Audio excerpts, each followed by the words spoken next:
है क्योंकि सरकार में खामियां ही इतनी है, बट कह नहीं पाते क्योंकि हमारे पास वक्त भी बहुत कम है। तो इसी के साथ मैं स्टार्ट करती हूँ हमारे मेजर इशूज जो कि हमारे कुल्हान यूनिवर्सिटी में फेस कर रहे हैं हम लोग। यू नो व्हाट, हम लोग ग्रेजुएट हो जाते हैं, बीएड कंप्लीट कर लेते हैं, but still we are jobless. Why? The reason is because our generic paper is not clear.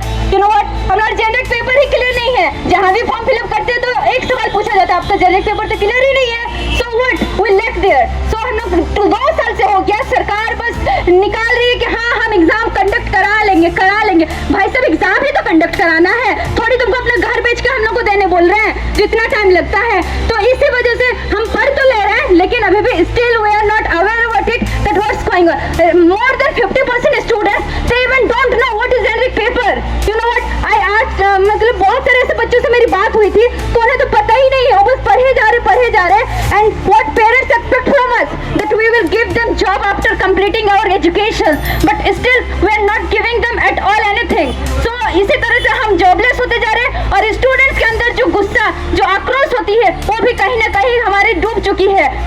तो हम AITSO छात्र संगठन हमेशा हम बच्चों को और हमेशा स्टूडेंट्स को अवेयर कराते हैं और सिखाते हैं कि कैसे अपने हक के लिए लड़ा जाता है और बोला जाता है। साथ ही साथ आप देखेंगे कि बोले जाते हैं कि इंटर की जो पढ़ाई है उसको बंद कर देंगे। यू नो व्हाट, 10th तक जो अपग्रेड हो गई है वहाँ पर कितने टीचर्स अभी तक इम्प्लीमेंट किए गए हैं। मेरे गाँव में आसन में जिसका नाम है उसको उत्क्रमित कर दिया गया है, बट 10th तक हो तो गया है, but only 4 teachers. Even though if 1 teacher is able to take 1 classes, so what about the rest of the 6 classes? जो 4 टीचर्स 4 ही क्लासेस ले सकेंगे तो बाकी 6 टीचर्स कहाँ से लेंगे? और 6 क्लासेस कैसे बंक जा रहे होंगे, तो उसमें टीचर्स की भी क्या गलती है? और साइमल्टेनियसली जो नॉन टीचिंग स्टाफ्स का वर्क होता है, फॉर्म फिलअप, आपका registration and even the result declarations, वो सारी इश्यूज तो रह ही जा रहे हैं, उन्हें भी टीचर्स को करना पड़ रहा है। साथ ही साथ इलेक्शन ड्यूटी कभी दे देते हैं, कभी उनको ट्रेनिंग में भेज दिया जाता है, तो कभी तो बच्चों के बारे में सोच लिया करो।